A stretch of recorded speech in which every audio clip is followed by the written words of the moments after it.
In the last few years, there have been a lot of changes at Tata Motors. But among those, the biggest one has been in terms of design. And we have seen the new Tata vehicles, mostly in their segments, are the best looking vehicles. And the man responsible for that is Pratap Bose, who's with us here today. Welcome to the show, Pratap. Thank you. Pleasure as always. Yes, absolutely. It's great talking to you. Now, Tata cars in the recent past have suddenly become like not just good looking cars, they are almost the best looking cars in every segment they are in.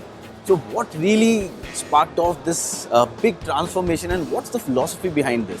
When the original sort of switch came from being a pure commercial vehicle maker to, let's say, passenger cars, with products like the original Sierra, the Safari, the Tata Estate, and of course the Indica itself, I think Tata Motors has always been, always been great in terms of design.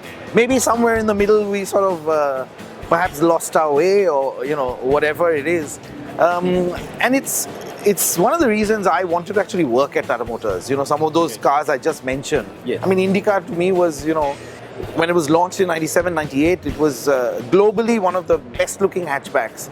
And I wanted to bring that back. I wanted that to come back to the company that we lead with design. And as you know, we've created a great global design team now, 3 studios, about 200 people.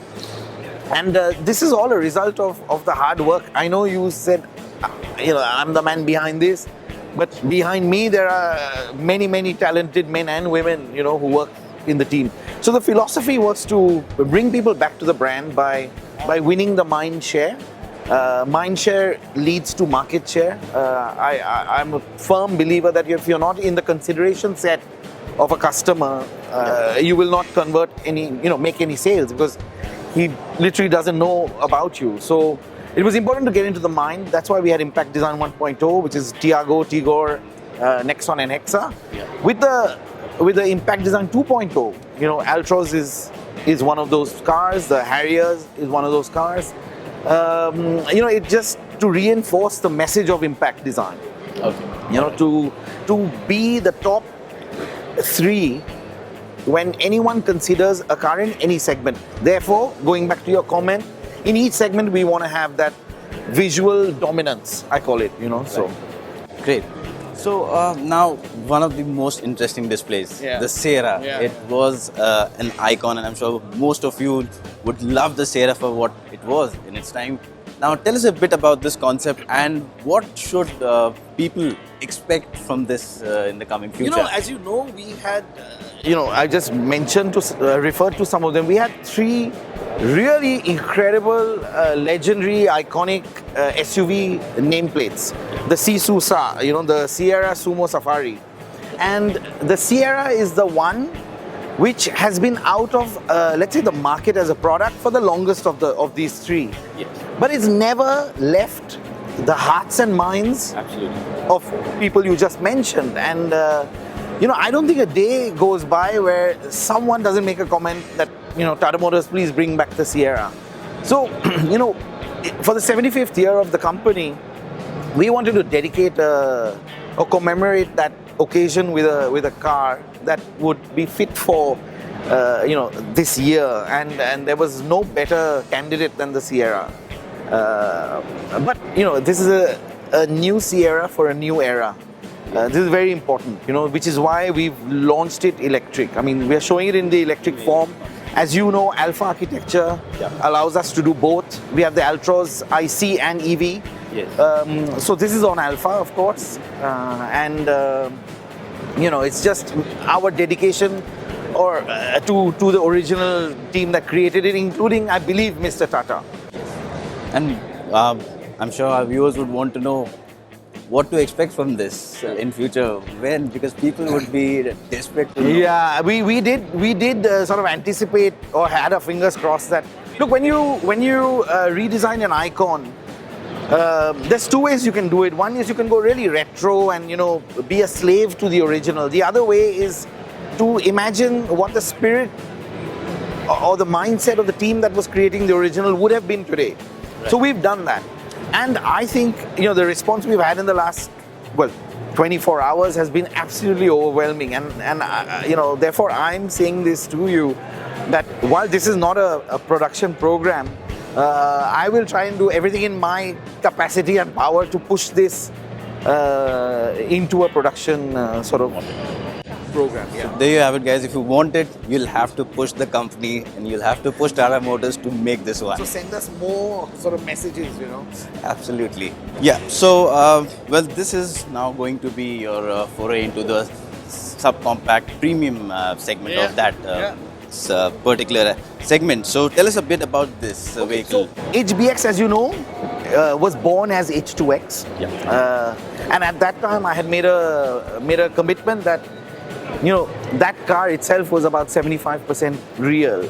This car is about 95% real. Right. So, that's why I corrected you earlier. Sorry. Yeah. This is actually not a concept. It's, let's say, a pre-production show car. That's what it is actually. And I've also said that we will offer an SUV at every size and every price. For people who like an SUV, we shouldn't determine if they can have an SUV or not by their wallet size. So it's very, very important that we remember that. We are about connecting aspirations, and SUVs are extremely aspirational globally, as you know. So this is one bookend of our SUV range. So you'll have this, you have the next one above it. You would have a vehicle like the Sierra, let's say 4.3 meters, and then you have the Harrier and the Gravitas. So with that range of 5 SUVs, if we do Sierra, if we all ask hard enough, that will cover the entire spectrum. And this therefore plays a very important role into, like you said, getting people into an SUV. Okay. And considering that so many changes have come about in terms of design, now there's so much focus on electric vehicles these days. Yes. So, what is the key difference or challenge when you're designing electric vehicles? How different is the process? See, today we are in a phase, in India especially, we are in a phase where we are doing electrified cars. Right. Just to clarify, most cars are actually engineered for an IC engine, and then we then adapt them for electrification. Right. With Alpha, the architecture, we've protected the space for the battery. Right. Of course, it's still designed for both powertrains. So Altroz shows you that. We are not yet in a phase where we are able to do a born electric, which means designed only for the electric powertrain. We are not in that phase yet because the market needs to develop to a certain volume to justify that. But I'm sure that time will come, and I think it'll come sooner rather than later. So, great. And a lot of people have been asking us, some of our readers and viewers have asked us that, considering that the design has changed so much at Tata Motors now, are you also considering probably supplying, being an external designer to some company? Designer, my God. I mean, as you can see, the design team has been extremely busy, and all of you keep us on our toes. Expectations are very high, and rightly so. And so I don't think we have the bandwidth to take on.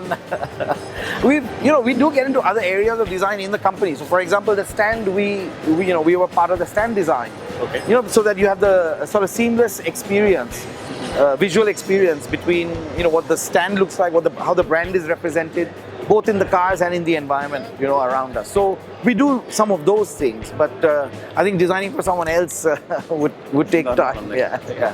Great. And going forward, what any big thing we can expect from Tata Motors? Any big change or any new movement or trend that you are heading towards? I think we of course map a lot of trends and always try to see what's emerging. Well, you don't want to be late, Once something's emerged and you start, then you're too late, So we don't want to miss any of the trends. So we are looking at a few white spaces, what we call. Sometimes there are gaps in the market, but many a time there's no market in that gap, Right. So it's very important. A lot of people again say, do a two-door coupe, or, of course we can do anything. Yeah. It's got to make business sense, and we therefore track these things carefully. Electrification is a big one. I would definitely say, even products of this size will be electrified. Okay. And there's a lot of action happening in the MPV space as well these days. So, any plans for Tata Motors getting into that space, the premium MPV or the mid-segment MPV? Like I said, we're looking at it. I'm not going to be able to sort of reveal it here, but yes, there are some interesting areas in the market yet unexplored where we can make a significant contribution. See, we won't enter a segment just to have a presence. You need to have you need to make a difference to a segment. You know, difference in terms of volume and what you bring. So we would like to, you know, sort of do that before we get in. All right, great. Thank you so much, Pratap. It's been really great getting inputs from you. Thank you. And so, guys, you already know it. If you want the Sierra, you will have to push Tata Motors to put it into A little production. harder. Yes, absolutely. Thank you, Pratap. Thank you. Thanks, a lot. Pleasure.